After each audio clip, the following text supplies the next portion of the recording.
Nous avons tous quelque chose ou quelqu'un qui occupe le centre de nos vies, même si nous n'en sommes pas conscients. Parfois, c'est le travail. D'autres fois, la famille, les problèmes, les peurs, les objectifs. Nous vivons entourés de demandes, de distractions et d'urgences. Et au milieu de tout cela, la question résonne étroitement. Où est Dieu dans cette équation? Est-il toujours le centre? Ou est-ce devenu un autre élément entre tant de personnes? Il est facile de dire que nous mettons Dieu en premier lieu. Il est difficile de le prouver avec la façon dont nous vivons. La vérité est que ce qui occupe le sommet de nos priorités façonne tout le reste. Qu'est-ce qui définit d'abord la façon dont nous utilisons notre temps? Comment nous prenons des décisions? Comment nous gérons les conflits et même la façon dont nous traitons les gens? Et quand Dieu n'est pas dans ce lieu d'honneur, tout commence à sortir de l'axe. Le cœur devient instable, l'esprit devient confus, l'âme perd un sens de la direction. Parce que nous avons été créés pour vivre avec Dieu au centre, et tout ce qui occupe cet espace sacré génère un déséquilibre. La Bible en est claire. Il n'y a pas de neutralité dans le royaume de Dieu. Soit il est le premier, soit il est mis de côté. Dans Proverbe 3:6, il est écrit « Le Seigneur reconnaît dans toutes vos manières et il redressera vos chemins. » Il ne suffit pas de le reconnaître de temps en temps quand tout s'effondre. L'appel est de vivre avec lui au centre chaque jour, dans toutes les décisions. Parce que lorsque Dieu est notre référence, les chemins qui étaient tordus, déroutants, dangereux, commencent à être alignés. Mettre Dieu en premier n'est pas une attitude religieuse. C'est une révolution prioritaire. C'est réorganiser la vie basée sur le royaume, pas sur les circonstances. Il décide chaque jour qu'il est plus important que toute autre chose, pas seulement dans la parole, mais dans la pratique. Et cette pratique commence dans les petits choix. Dans le temps, nous dédions sa présence, dans l'espace que nous donnons à votre voix, dans la façon dont nous avons dirigé notre journée. Peut-être que, sans s'en rendre compte, vous avez mis d'autres choses dans cet endroit. Peut-être que Dieu est toujours dans votre vie, mais pas plus au centre. Aujourd'hui, le Saint-Esprit nous appelle à regarder à l'intérieur et à réfléchir. Qui occupe le trône de mon cœur? Parce qu'en fin de compte, ce ne sont pas les mots qui répondent à cette question. Ce sont les priorités. Et la priorité n'est pas ce que nous disons pour apprécier. C'est ce que nous avons réellement mis en premier. Nous ne réalisons pas toujours quand cela se produit. Parfois, Dieu est décalé lentement, sans tracas. Cela commence par le manque de temps pour prier, puis l'excuse que tout fonctionne et bientôt il n'est plus au centre. Il est sur les rives de notre vie. Il est là, mais en tant que présence décorative et non essentielle. Il occupe un espace symbolique mais non fonctionnel. C'est dans notre bouche mais pas dans nos habitudes. C'est dans les discours mais pas dans les décisions. Et cette distance silencieuse facture un prix élevé. Lorsque Dieu n'est plus le centre, les choses commencent à perdre du sens. Même ce qui semblait fonctionner avant de commencer à générer de la fatigue. L'âme devient lourde, l'esprit se remplit de bruit et le cœur devient en otage à un vide qui ne peut pas se remplir. Parce que nous avons été créés pour vivre en communion avec lui. Tout ce que nous essayons de mettre dans cet endroit, que ce soit les gens, le travail, le statut, les biens ou même la recherche de stabilité émotionnelle, ne nous satisfera pas. Et c'est subtil. Cela n'arrive pas brusquement. Le cœur humain a tendance à se distraire, à s'accrocher au visible, à l'urgence, à laquelle il nous apporte une gratification immédiate. Mais le royaume de Dieu n'est pas construit sur la commodité. Il est construit sur la reddition, sur l'obéissance, de placer Dieu là où il devrait toujours être, au centre. Et lorsque nous échangeons cela contre autre chose, peu importe à quel point cela semble bon, nous récolterons inévitablement un déséquilibre spirituel. Jésus est allé directement pour dire « Personne ne peut servir deux messieurs » Matthieu 6,24. Il le savait tôt ou tard, servant quelque chose en dehors de la volonté de Dieu. Nous perdons la liberté, la concentration, la clarté. Lorsque la carrière devient le centre, nous sacrifions l'âme par reconnaissance. Lorsque la famille occupe cet endroit, nous attendons d'elle ce que seul Dieu peut nous donner. Lorsque nous nous mettons sur le trône, nous tombons sous le poids de nos propres limitations. Tout est trompeur. Et peut-être que vous le réalisez maintenant. C'est peut-être une époque où les choses semblent déconnectées. Vous faites, courez, essayez, mais la paix ne vient pas. La satisfaction ne suffit pas. La clarté a disparu. C'est parce que Dieu se tenait de côté. Mais la bonne nouvelle est qu'il n'est pas parti. Il attend, il appelle, il veut retourner au centre, pas pour la vanité divine, mais parce qu'il sait comment soutenir sa vraie vie. Lorsque Dieu n'est plus le centre, tout perd l'équilibre. Mais quand il revient au centre, tout commence à trouver sa place. Prioriser Dieu n'est pas un luxe spirituel, c'est une nécessité vitale, c'est une question de survie de l'âme. Parce que sans lui au centre, tout tourne autour du vide. Mais avec lui, même ce qui semblait désorganisé commence à s'aligner. Car où le Seigneur règne, la paix est établie. Des premiers chapitres de la Bible, Dieu montre clairement ce qu'il attend de nous, la priorité. Dans Exode 23, en livrant les 10 commandements, il commence par une déclaration qui ne permet pas l'ambiguïté. Vous n'aurez pas d'autre Dieu au-delà de moi. Ce n'est pas seulement un principe moral, c'est une exigence d'exclusivité. Dieu dit, je ne partage pas le trône. Soit je suis le premier, soit je ne le suis pas. Et même s'il s'agit d'un ancien commandement, il continue de faire écho dur aujourd'hui, parce que le cœur humain est toujours enclin à remplacer. Beaucoup pensent qu'ils n'ont pas d'autre Dieu, parce qu'ils n'aiment pas les images. Mais l'idolâtrie, au sens biblique, va bien au-delà. L'idolâtrie est tout ce qui prend la place de Dieu dans nos cœurs, tout ce que nous exigeons plus que votre présence, tout ce que nous avons consulté avant de le consulter. Cela peut être un rêve, une personne, une réalisation, même une peur. Et lorsque ces choses deviennent la première, nous brisent le commandement, même si nous ne l'admettons jamais avec des mots. Jésus, des siècles plus tard, réaffirme ce principe avec profondeur et amour. Dans Matthieu 22, 37-38, il dit « Aime le Seigneur son Dieu de tout son cœur, toute son âme et toute sa compréhension. » C'est le premier et le plus grand commandement. Ce n'est pas seulement une répétition d'Exodus, c'est une élévation. Jésus nous invite à aimer Dieu de tout ce que nous sommes, intégré, indivisible, continu, cœur, âme, esprit, c'est-à-dire nos affections, notre essence et nos pensées. La question est, cet amour est-il présent dans la façon dont nous vivons?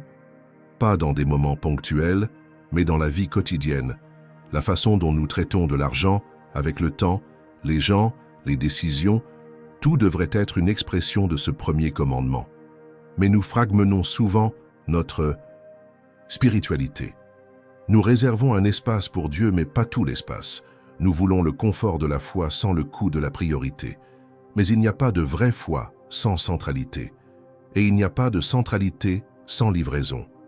Aimer Dieu avec tout le cœur signifie le mettre au-dessus des émotions instables.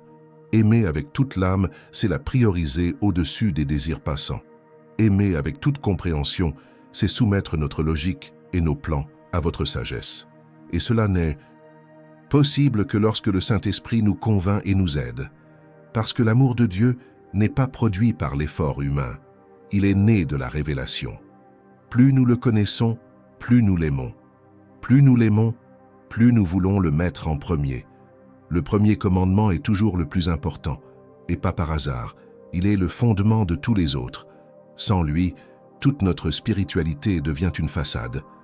Mais quand Dieu occupe la place d'honneur, tout gagne en cohérence. La vie s'aligne. L'âme trouve le repos. Et les autres commandements ne sont plus obligés. Ils deviennent une conséquence naturelle d'un amour qui nous transforme à l'intérieur. Parmi tant de paroles de Jésus qui nous confrontent et nous guérissent, il y en a une qui tire une promesse si puissante qu'elle devrait être gravée dans nos cœurs. Recherchez d'abord le royaume de Dieu et sa justice, et toutes ces choses vous seront ajoutées. Matthieu 6, 33. Ce n'est pas seulement une belle phrase, c'est une clé spirituelle. C'est une priorité qui active la disposition.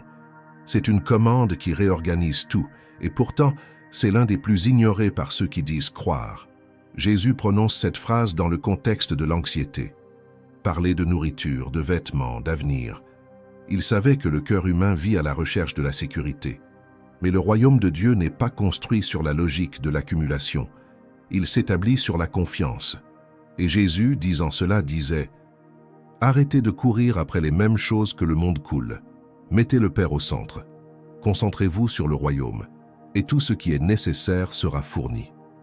Ce qu'il offre ici, c'est un repos, pas un chemin de performance. La recherche du royaume ne signifie pas d'abord abandonner les responsabilités ou vivre une vie mystique et déconnectée de la réalité. Cela signifie réorganiser le cœur. Cela signifie faire de Dieu notre première consultation, notre première pensée, notre priorité quotidienne. Il se réveille en demandant « Comment puis-je plaire au roi aujourd'hui ?» Il prend des décisions à la lumière de sa justice. C'est traiter les gens avec l'amour qu'il attend. Il vit avec le ciel au centre, même dans la ruée vers la terre. Le problème est que nous inversons souvent l'ordre. Nous recherchons d'abord ce que nous voulons, succès, stabilité, confort, et quand tout échoue, nous retournons au royaume. Comme si Dieu était le plan B. Mais le texte est clair. Cherchez. D'abord, la promesse dépend de la priorité. Les autres choses qui seront ajoutées viendront plus tard. Le royaume vient avant. Ce qui nous frustre souvent, ce n'est pas le manque de foi, mais le mauvais ordre des priorités. Nous voulons des résultats spirituels avec des méthodes charnelles. Nous voulons la paix divine avec les agendas qui ignorent l'esprit. Et il y a quelque chose encore plus profond dans ce verset.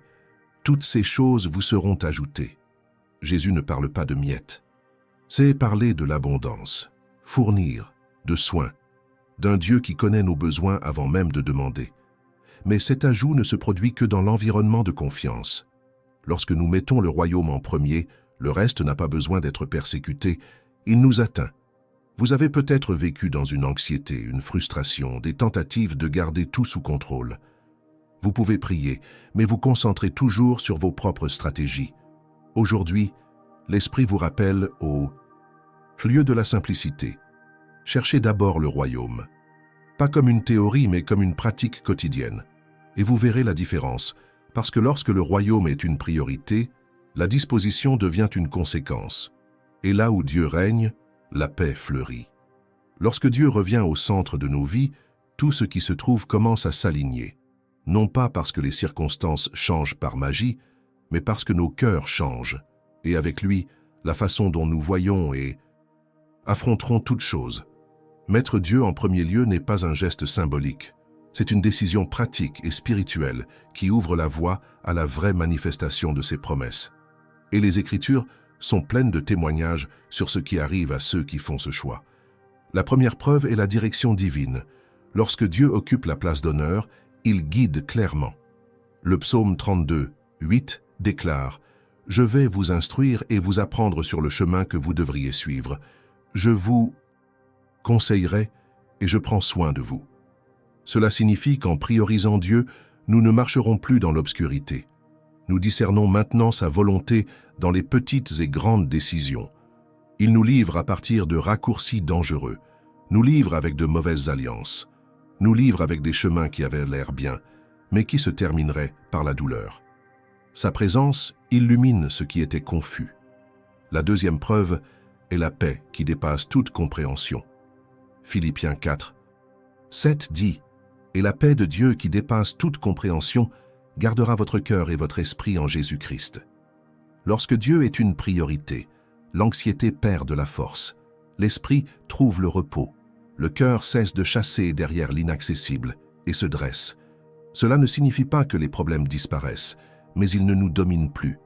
La présence du Père apporte une sorte de sécurité qui ne dépend pas des circonstances, mais de la communion. La troisième conséquence est la disposition surnaturelle. Philippiens 4, 19 déclare « Mon Dieu fournira tous vos besoins en fonction de vos glorieuses richesses en Jésus-Christ. » Nous ne parlons pas de prospérité vide, nous parlons d'un parent qui s'en soucie, d'un pasteur qui connaît tous les besoins avant même de verbaliser. Lorsque Dieu est placé au centre, il est responsable du soutien du voyage. Il fournit dans le désert, dans la rareté, en attendant. Le psaume 23 ne ment pas. Je ne manquerai rien. Et la quatrième bénédiction est une protection constante. Psaume 121, 7, 8 dit « Le Seigneur vous protégera de tout mal. Vous protégerez votre vie. Le Seigneur protégera votre départ et votre arrivée à partir de maintenant. » Ce n'est pas une bulle où nous ne serons jamais blessés, mais une promesse qu'il sera avec nous à chaque bataille. Lorsque Dieu est le premier, nous ne sommes pas confrontés seuls aux défis. Votre présence nous maintient d'une manière que nous ne pouvons même pas réaliser. Il est le bouclier invisible qui soutient lorsque tout autour de l'entraînement. Ces 4 bénédictions, direction, paix, provision et protection, ne sont pas des conséquences du mérite, mais de l'ordre.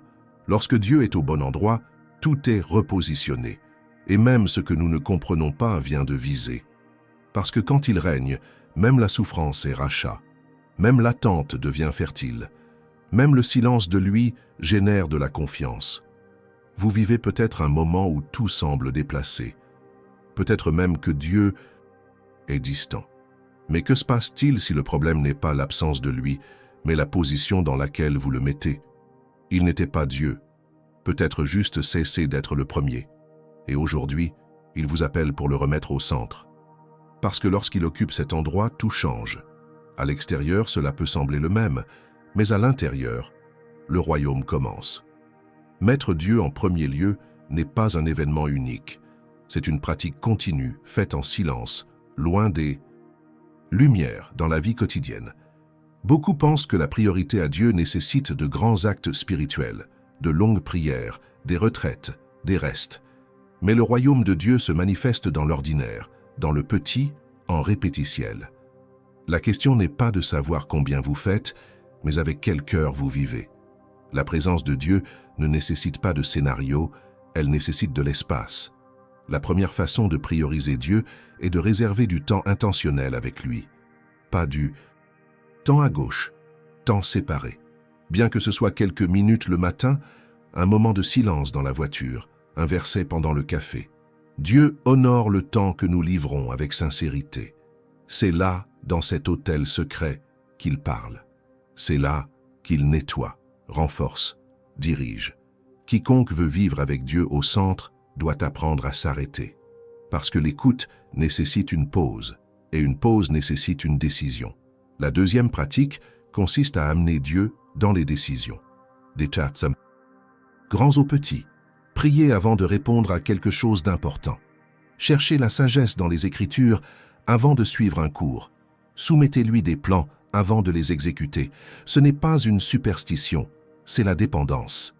Il reconnaît que sans lui, même ce qui semble bien peut mal tourner. Lorsque vous consultez Dieu comme première option, pas comme dernière ressource, vous le mettez au bon endroit. La troisième façon de donner la priorité est d'ajuster vos attitudes au personnage de lui. La Bible a été non seulement faite pour lire, mais pour être incarnée, aimer quand il serait plus facile d'ignorer, pardonner quand il y a des raisons de se venger, honneur quand personne ne voit. Choisissez la vérité lorsque le mensonge semble plus pratique. Ces décisions font mal, mais ils mettent Dieu au centre, parce que montrer son caractère dans notre conduite est l'une des formes les plus concrètes de l'essayer. Nous priorisons également Dieu lorsque nous disciplions nos cœurs, afin de ne pas se rendre à l'automatique. Parce que l'âme a tendance à se distraire, à se perdre dans les tâches, à remplacer la présence de productivité. Vivre avec Dieu au centre, c'est rééduquer quotidiennement le cœur. Seigneur, m'apprends à te reconnaître en tout. C'est former le look à voir Dieu en détail. Au lever du soleil, dans le silence de la pièce, en riant des enfants, dans la larme qui tombe, mais ne cache pas la foi. C'est apprendre à voir l'Éternel dans la vie quotidienne. Et peut-être la chose la plus importante, la priorité à Dieu est de faire place à un repentir constant, parce que nous échouerons, oublions, mettons d'autres choses sur le trône. Mais la grâce de lui nous rappelle, et chaque fois que nous retournons au lieu de la reddition, il nous reçoit.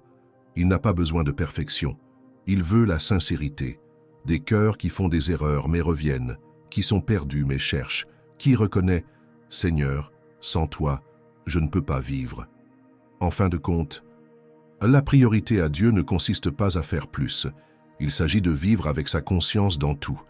Il s'agit de marcher avec Dieu, manger avec Dieu, travailler avec Dieu, reposer avec Dieu, amour avec Dieu, vivant une vie où chaque partie, chaque choix, chaque souffle révèle « Le Seigneur est ici, et il est le premier ».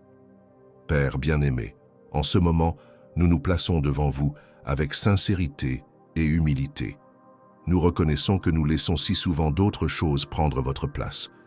Nous permettons à la ruée, aux préoccupations, aux peurs et même à nos propres désirs de nous éloigner du centre de votre volonté.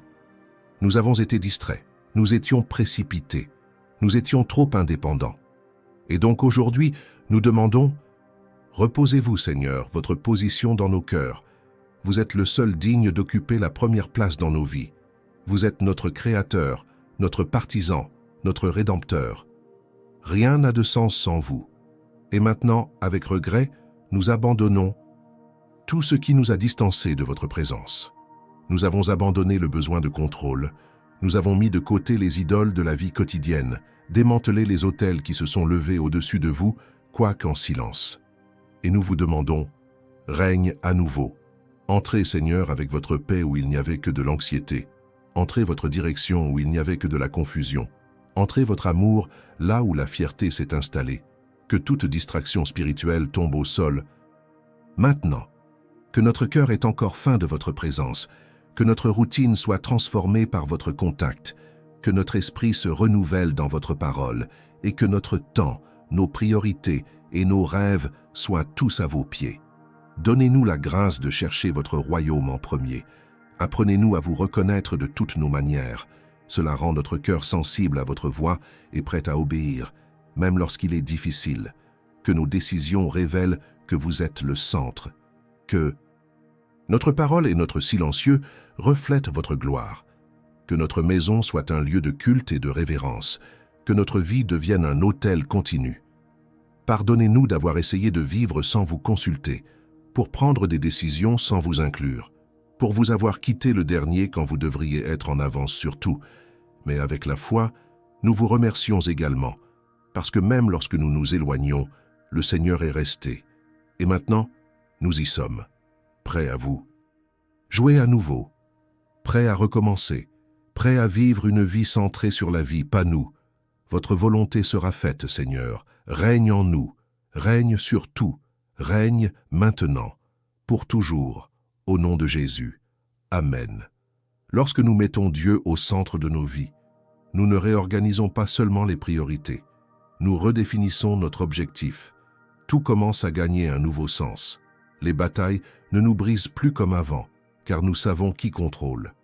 Les victoires ne nous corrompent plus, car nous savons qui appartenir à la gloire. Dépêchez-vous, peur, comparaison vide, tout cela est remplacé par quelque chose de plus profond, un sens de la direction qui est né de la présence constante de Dieu en nous. Une vie centrée sur Dieu n'est pas parfaite, mais elle est ferme. C'est une vie qui traverse les déserts sans perdre la foi, qui vit au milieu de la ruée sans perdre la sensibilité spirituelle, qui aime sans intérêt, qui sert sans demander la reconnaissance. Cela fait confiance même lorsque vous ne comprenez pas. Cette vie n'est pas construite en fonction de l'émotion, mais de la livraison quotidienne. Chaque matin, il devient une nouvelle chance de dire « Monsieur, aujourd'hui, encore une fois, je choisis de vous mettre en premier lieu. » Et plus nous marchons avec Dieu, plus il nous façonne. Mais il révèle ce qui doit être guéri, ce qui doit être supprimé, ce qui doit être renforcé. Cette transformation est continue. Et c'est profond. Parce que cela n'affecte pas seulement notre intérieur, il atteint nos attitudes, nos relations, nos choix. Sa présence commence à réfléchir sur le ton de notre voix, dans la luminosité de nos yeux, dans la fermeté de nos décisions. Et puis, sans s'en rendre compte, nous venons vivre en réponse vivante de ce que Dieu peut faire lorsque quelqu'un décide de le mettre au centre. Peut-être qu'aujourd'hui est le jour d'un nouveau début. C'est peut-être le moment de repositionner toute votre vie autour de Dieu. Pas comme qui fait une promesse émotionnelle, mais comme qui le comprend. Rien ne fonctionne correctement sans cela au bon endroit. Et le bon endroit de Dieu a toujours été et sera toujours le premier. Vivre avec Dieu au centre, c'est marcher avec la paix, avec un dessein, avec une direction. C'est voir la vie avec les yeux du ciel. Cela fait de chaque jour une expression de la foi. Il est conduit, soutenu et transformé par celui qui ne manque jamais la voie. Et c'est ainsi que notre histoire commence à s'aligner sur l'éternité, un pas à la fois, avec Dieu à l'avance, au centre et à l'intérieur de tout. Quand Dieu est le premier, tout ce qui nous entoure commence à avoir un sens. L'âme trouve la paix, l'esprit s'aligne et le cœur repose. Il ne s'agit pas d'avoir une vie parfaite, il s'agit d'avoir une vie guidée, protégée et transformée par sa présence. Si ce message vous a parlé, écrivez dans les commentaires « Seigneur, je vous mets en premier ». Et si vous connaissez quelqu'un qui a besoin de ce rappel, envoyez cette vidéo comme un cadeau spirituel. Cours, abonnez-vous à la chaîne et continuez avec nous, nous avons encore beaucoup à vivre en présence de Dieu.